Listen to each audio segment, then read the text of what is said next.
Good morning 12th class students. बेटे हम कर रहे हैं चैप्टर 9 का part second, difference between debenture holder and share holder. Status debenture holder is the lender of the company. Debenture holder lander होते हैं, पैसा उधार देने वाले होते हैं कंपनी के। Share holder is the owner of the company. Share holder company का मालिक होता है। Return a debenture holder gets interest on his investment. Debenture holder interest receive करता है अपनी इन्वेस्टमेंट के ऊपर एट द स्पेसिफाइड रेट, एक फ़िक्स रेट पे। Whether the company earns profit और नॉट, चाहे कंपनी प्रॉफिट अर्न करे या नहीं। शेयर होल्डर डिविडेंड प्राप्त करता है। Control a debenture holder has no such right to control. Debenture holder के पास ऐसा कोई भी अधिकार नहीं होता कंट्रोल का। A share holder has a right of control. Share holder के पास अधिकार होता है कंट्रोल का over the working of the company, company की वर्किंग के ऊपर, by attending and voting in general meeting. Risk debenture holders are relatively safe. Debenture holder safe होते हैं। Secure debenture holders have almost no risk. जो secure debentures हैं उनके ऊपर बिल्कुल भी रिस्क नहीं होता। Share holders are at a greater risk. Share holder ज़्यादा रिस्क पे होते हैं। They can even lose the amount invested in shares. कई बार उनकी अमाउंट भी लॉस्ट हो जाती है जो उन्होंने शेयर्स में इन्वेस्ट की है। Types of debentures. Debentures can be classified और categorised on the basis of security, redemption, registration, convertibility. Types of debentures: security point of view, secure debenture, unsecure debenture, redemption point of view, redeemable debenture, irredeemable debenture, registration point of view, registered debenture, bearer debentures, convertibility point of view, convertible debenture, non convertible debenture. From security point of view, secure debenture, secure debentures are those debentures, secure debentures वो debentures होते हैं which are secured either by fix charge, जो secure होते हैं या तो fix charge से, और आ फ्लोटिंग चार्ज या floating charge on the assets of the company. Means उनके पास या तो फिक्स चार्ज होता है कंपनी के एसेट्स का या फ्लोटिंग चार्ज होता है। A charge on the assets of the company is registered with the registrar of company. जो चार्ज होता है कंपनी के एसेट्स के ऊपर वो रजिस्टर होता है कंपनी के रजिस्ट्रार के पास। Unsecured debentures, unsecured debentures are those debentures, unsecured debentures वो डिवेंचर्स होते हैं विच आर नॉट सिक्योर, जो कि सिक्योर नहीं होते by a charge on assets of the company. Meaning of charge: the expression charge means securing the loan. Charge का meaning है loan को सिक्योर करना by mortgaging specific assets, specific assets को गिरवी रख के टुवार्ड्स द लोन, लोन के लिए। It means if the company fails to meet its obligation. इसका मीनिंग है कि कंपनी अगर अपनी जिम्मेवारी को पूरा करने में फेल हो जाती है, the lander can secure his payment, तो जो उधार देने वाला व्यक्ति है वो अपनी पेमेंट को सिक्योर कर सकता है फ्रॉम द एसेट्स मॉर्गेज्ड, जो उसके पास एसेट्स गिरवी पड़े हैं उनसे। और in case of binding up of the company, जहाँ अगर मतलब कंपनी बंद हो जाती हैं, फ्रॉम द ऑफिशियल लिक्विडेटर, जो ऑफिशियल लिक्विडेटर से। अ चार्ज मे बी इधर फिक्स और फ्लोटिंग, जो चार्ज है वो फिक्स भी हो सकता है, फ्लोटिंग भी हो सकता है। A charge created on definite assets of a permanent nature, जो चार्ज डेफिनेट एसेट्स के ऊपर होता है परमानेंट नेचर का, जैसे कि लैंड, बिल्डिंग, मशीनरी, उसको फिक्स चार्ज बोलते हैं। A charge is a floating charge, एक चार्ज फ्लोटिंग चार्ज होता है when no specific assets but all assets are charge as security. जब कोई स्पेसिफिक एसेट्स नहीं होती बट सारे ही एसेट्स, उन एसेट्स को छोड़ के जिनके ऊपर फिक्स चार्ज है, मतलब वो सिक्योरिटी के तौर पे दिए जाते हैं डिवेंचर होल्डर्स को। A floating charger holder has a preference over an unsecured creditor, जो फ्लोटिंग चार्ज होल्डर है उसके पास प्रेफरेंशियल राइट होता है अनसिक्योर्ड क्रेडिटर से वो सेटिंग हिज क्लेम सेट करने के लिए। मीन्स पहले इसको पेमेंट की जाती है, फ्लोटिंग चार्ज होल्डर को पेमेंट की जाती है, आफ्टर दैट अनसिक्योर्ड क्रेडिटर्स को पेमेंट की जाती है in the event of the binding up of the company, जब कंपनी बंद होती है। From redemption point of view, redeemable debentures, redeemable debentures are those debentures, redeemable debentures वो डिवेंचर होते हैं that are repayable by the company, जिनको company repay करती है at the end of a specified period, एक स्पेसिफाइड पीरियड के last पे, और बाय इंस्टॉलमेंट्स, या इंस्टॉलमेंट में, during the existence of the company, company की एग्जिस्टेंस के टाइम में। Redeemable debentures unredeemable debentures are those debentures, unredeemable debentures वो डिवेंचर्स होते हैं that are not repayable during the life time of the company, जो company के life time में repayable नहीं है, एंड हैंस आर रीपेड, और इनको रीपे किया जाता है जब कंपनी लिक्विडेट की जाती है, मीन्स उसको बाइंड अप कर दिया जाता है। From records point of view, registered debenture, registered debentures are the debentures, registered debenture वो डिवेंचर होते हैं that are registered in the company's records, जो कंपनी के रिकॉर्ड में रजिस्टर्ड हैं होल्डर के नाम के ऊपर। Principal and interest of such debentures, जो प्रिंसिपल अमाउंट होती है एंड इंटरेस्ट होता है इन डिवेंचर्स का, is payable to the registered debentures holders, वो रजिस्टर्ड डिवेंचर होल्डर्स को पेबल होता है। The transfer of debentures in this case requires the execution of a transfer deed, इन डिवेंचर्स के ट्रांसफ़र के लिए ट्रांसफ़र डीड को एग्जीक्यूट करना ज़रूरी होता है। Bearer debentures, bearer debentures are the debentures, bearer debenture वो डिवेंचर होते हैं that are not registered in the records of the company, जो कंपनी के रिकॉर्ड्स में रजिस्टर्ड नहीं होते in the name of the holder, holder के नाम पे।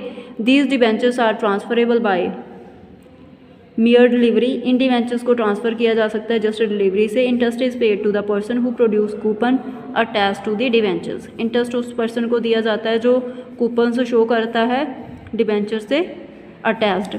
From priority point of view, first debenture, the debentures which have to be repaid before the other debentures, जो debentures दूसरे डिवेंचर से पहले रीपे किए जाते हैं उनको फर्स्ट डिवेंचर बोलते हैं। Second debenture, the debentures which will be repaid after the first debentures, जो डिवेंचर्स फर्स्ट डिवेंचर के बाद रीपे किए जाते हैं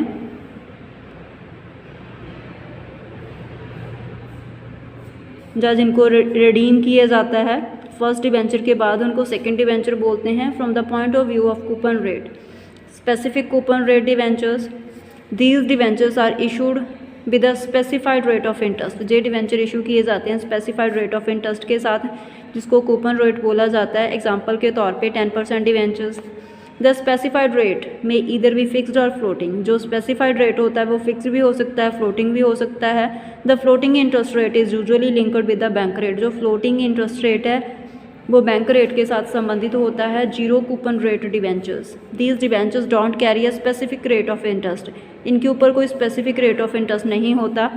इन order to compensate the investors, investors को कॉम्पनसेट करने के लिए सच डिवेंचर्स आर इशूड, इन डिवेंचर्स को इशू किया जाता है एट अ सब्सटेंशियल डिस्काउंट, एक डिस्काउंट पे, मतलब थोड़े से डिस्काउंट पे इशू किया जाता है। The difference between the face value and the issue price is the total amount of the interest related to the duration of the debentures, जो डिफरेंस होता है फेस वैल्यू में एंड इशू प्राइस में, वही interest होता है debenture के duration से लिंक्ड। मान लो एक डिवेंचर की प्राइस ₹10 है और वो डिवेंचर्स इशू किए गए हैं ₹8 में, तो ₹2 डिस्काउंट हो गया, जहाँ पे मतलब कोई इंटरेस्ट दिया नहीं जाएगा डिवेंचर होल्डर्स को। तो जब वो डिवेंचर होल्डर्स सेल करेंगे अपने डिवेंचर्स को, चाहे उनकी जब प्रिंसिपल अमाउंट वापस की जाएगी तो उनको ₹10 रिटर्न किए जाएंगे, और जब उनसे पेमेंट ली गई थी तो ₹8 लिए गए थे, तो अभी जो ₹2 उनको एक्स्ट्रा वापस किए जा रहे हैं, जब फेस वैल्यू उनको वापस की जा रही है, यही उनके लिए इंटरेस्ट है। From convertibility point of view, convertible debentures are the debentures, convertible debentures वो डिवेंचर्स होते हैं that are convertible into shares, जिनको हम शेयर्स में कन्वर्ट कर सकते हैं। If a part of the debenture amount is convertible into equity shares, अगर कोई पार्ट डिवेंचर्स का कन्वर्टेबल है इक्विटी शेयर्स में, they are known as partially convertible debentures, तो उनको हम पार्शली कन्वर्टेबल डिवेंचर्स बोलेंगे। If full amount of debentures is convertible into equity shares, अगर पूरी अमाउंट डिवेंचर्स की हम कन्वर्ट कर सकते हैं इक्विटी शेयर्स में, तो उनको फुली कन्वर्टेबल डिवेंचर बोला जाता है। Non convertible debentures are the debentures, non convertible debenture वो डिवेंचर होते हैं that are not convertible into shares, जिसको हम शेयर्स में कन्वर्ट नहीं कर सकते। Debenture trust deed, company issuing debentures, जो कंपनी डिवेंचर इशू करती है पब्लिक को, is required to appoint trustee, उनको ट्रस्टी अपॉइंट करने पड़ते हैं, and execute a trust deed, and एक ट्रस्ट डीड बनानी पड़ती है। It is the responsibility of the trustees, जो ट्रस्टीज़ की जिम्मेवारी है to protect the interest of the debenture holders, कि वो डिवेंचर होल्डर्स के इंटरेस्ट को, उनके हित को प्रोटेक्ट करें through the powers granted by the trust deed. उन पार्ट से जो ट्रस्ट डीड के द्वारा दी गई हैं। Disclosure of debentures in the balance sheet, कैसे शो करेंगे हम डिवेंचर्स को बैलेंस शीट में। Debentures are borrowings of a company, जो डिवेंचर्स होते हैं कंपनी की, बोरिंग्स उधार होता है, लाइबिलिटी होती है, hence they are shown in the equity and liability is part of the balance sheet. तो इनको हम शो करेंगे लाइबिलिटी साइड में, कैपिटल लाइबिलिटी साइड में। डिवेंचर्स में भी इशूड फॉर लॉन्ग टर्म और शॉर्ट टर्म पीरियड, जो डिवेंचर्स हैं उनको इशू किया जाता है long term and short term period के लिए।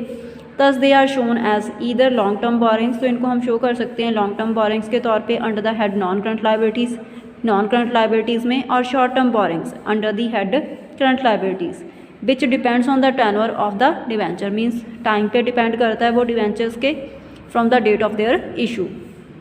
Debentures when long term borrowings, non current liability.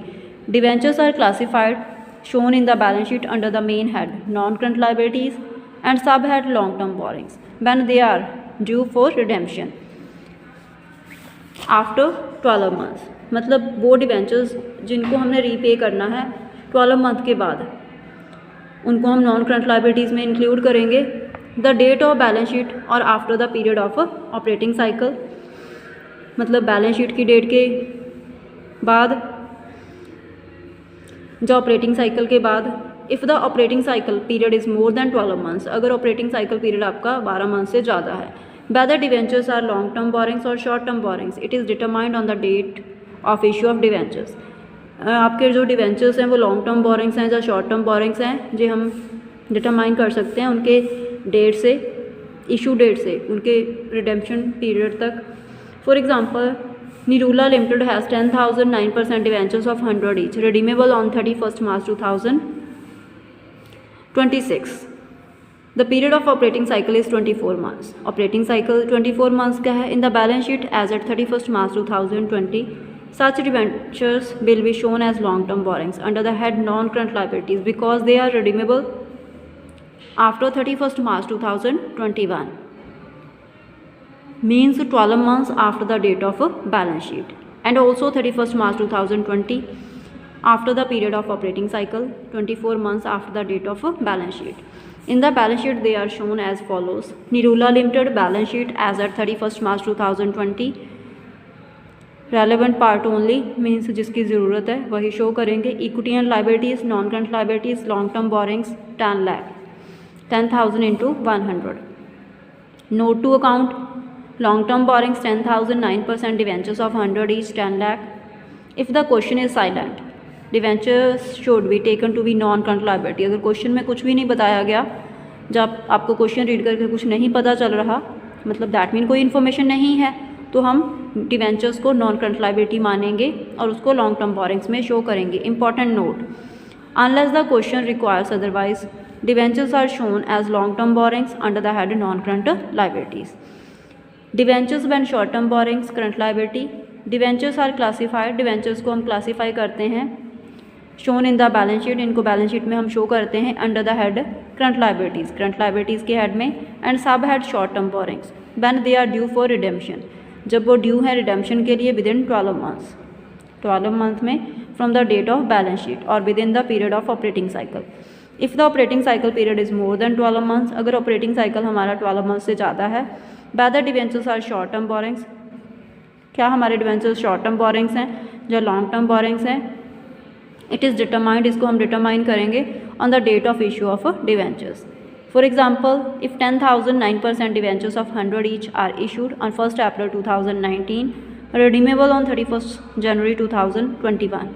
10,000 9% debentures issue किए हैं, एक की प्राइस 100 है 1st April 2019 को, और रिडीम करना है उनको 31st January 2021 को। These debentures will be shown as short term borrowings, तो इन डिवेंचर्स को हम शॉर्ट टर्म बोरिंग्स में शो करेंगे under the head current liabilities, current liabilities में, in the balance sheet as at 31st March 2020 because they are issue to be redeemed within 12 months from the date of balance sheet. Whether debentures are long term borrowings और short term borrowings it is determined on the date of issue of debentures. क्या आपके जो debentures हैं long term borrowings हैं या short term borrowings हैं, इसको हम डिटरमाइन कर सकते हैं डिवेंचर्स की इशू डेट से। बेटे आपकी ये वीडियो कंप्लीट है, थैंक यू।